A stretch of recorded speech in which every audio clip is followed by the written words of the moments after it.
ইরানের সবচেয়ে গুরুত্বপূর্ণ হাতিয়ার হরমুজ প্রণালী। হরমুজ প্রণালী দিয়ে প্রতিদিন বিশ্বের প্রায় 1/5 তেল পরিবহন করা হয়। বলতে গেলে বিশ্বের অর্থনীতির অর্ধেক চাকা ঘুরে এই প্রণালী দিয়ে, যার মালিক কিনা ইরান। যখন কোনো জলরাশি দুটি উপসাগর বা সাগরকে এক করে দেয়, তখন তাকে প্রণালী বলে। ইংরেজিতে স্ট্রেইট অফ হরমুজকে বাংলায় হরমুজ প্রণালী বলা হয়। হরমুজ প্রণালী শুধুমাত্র একটি সামুদ্রিক পথ নয়, বরং এটি এখন বৈশ্বিক রাজনীতি, অর্থনীতি ও শক্তির কেন্দ্রবিন্দু হয়ে দাঁড়িয়েছে। এর উপর নির্ভর করছে বিশ্বের কোটি কোটি মানুষের জীবনযাত্রা। এই প্রণালীকে বলা হয় জ্বালানির দরজা।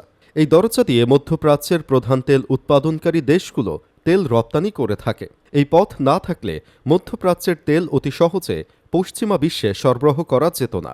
হরমুজ প্রণালী পারস্য উপসাগরে যাওয়ার একমাত্র সামুদ্রিক প্রবেশপথ। এর একপাশে ইরান, অন্য পাশে ওমান ও সংযুক্ত আরব আমিরাত। এই প্রণালী দিয়ে প্রতিদিন বিশ্বের মোট তেল সরবরাহের 1/5 অর্থাৎ প্রায় 2 কোটি ব্যারেল তেল ও বিপুল পরিমাণ তরলীকৃত গ্যাস পরিবহন করা হয়। অপরদিকে মালাক্কা প্রণালী দিয়ে জ্বালানি তেল রপ্তানি হয় 1,60,00,000 ব্যারেল এবং সুয়েজ খাল দিয়ে প্রতিদিন 55 লাখ ব্যারেল তেল রপ্তানি হয়। এই প্রণালী পারস্য উপসাগরকে ওমান উপসাগর ও আরব সাগরের সঙ্গে যুক্ত করেছে।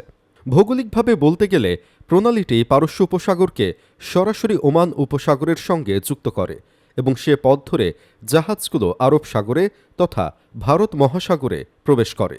যুক্তরাষ্ট্রের জ্বালানি তথ্য সংস্থা হরমুজ প্রণালীকে বিশ্বের সবচেয়ে গুরুত্বপূর্ণ তেল পরিবহন পথ বলে বর্ণনা করেছে। প্রণালীটির সবচেয়ে সরু অংশ 33 কিলোমিটার চওড়া, তবে জাহাজ চলাচলের পথ আরও সরু, মাত্র 3 কিলোমিটার চওড়া এই পথ। যুক্তরাষ্ট্রের পররাষ্ট্রমন্ত্রী মার্কো রুবিও 2025 সালে এই প্রণালী সম্পর্কে বলেছিলেন, যদি ইরান প্রণালীটি বন্ধ করে দেয় তবে সেটি অর্থনীতির জন্য আত্মহত্যার শামিল হবে। আমরা এর সম্ভাব্য বিকল্প ভাবছি, তবে অন্য দেশগুলোকেও বিষয়টি নিয়ে সচেতন হতে হবে। এটি আমাদের চেয়ে অন্য দেশের অর্থনীতিকে অনেক বেশি ক্ষতিগ্রস্ত করবে।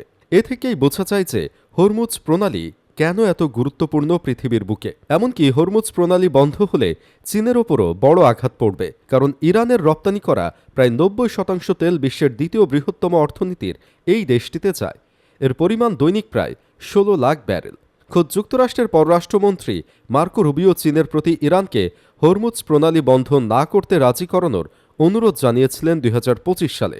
ইআইএর তথ্য অনুযায়ী হরমুজ প্রণালী দিয়ে যাওয়া জ্বালানি ও তেলের প্রায় 82% গন্তব্য এশিয়ার বিভিন্ন দেশে। চীন, ভারত, জাপান ও দক্ষিণ কোরিয়া, এই 4 দেশ সম্মিলিতভাবে এই প্রণালী দিয়ে যাওয়া তেল ও কনডেনসেটের প্রায় 70% আমদানি করে।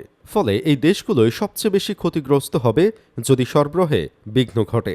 এছাড়াও জ্বালানি তেল উত্তোলন ও বিপণনকারী দেশগুলোর সংস্থা ওপেকের সদস্য রাষ্ট্র সৌদি আরব, ইরান, সংযুক্ত আরব আমিরাত, কুয়েত এবং ইরাক তাদের বেশিরভাগ তেল হরমুজ প্রণালী দিয়ে এশিয়ার দেশগুলোতে পাঠায়। আর যদি কোনো কারণে ইরান এ প্রণালী বন্ধ করে দেয়, তবে তা হবে বিশ্ব বাণিজ্যিক বাজারের জন্য মারাত্মক এক ধস। হরমুজ প্রণালী অবরোধ করলে তেলের দাম ব্যারেল প্রতি $100 ছাড়াতে পারে। এতে বিশ্বজুড়ে তেলের উৎপাদন খরচ বাড়বে এবং শেষ পর্যন্ত খুচরা বাজারে লাগামহীন প্রভাব পড়বে। বিশেষ করে খাদ্য, পোশাক ও রাসায়নিকের মতো পণ্যের ক্ষেত্রেও দেখা দিবে দামের বড় পরিবর্তন।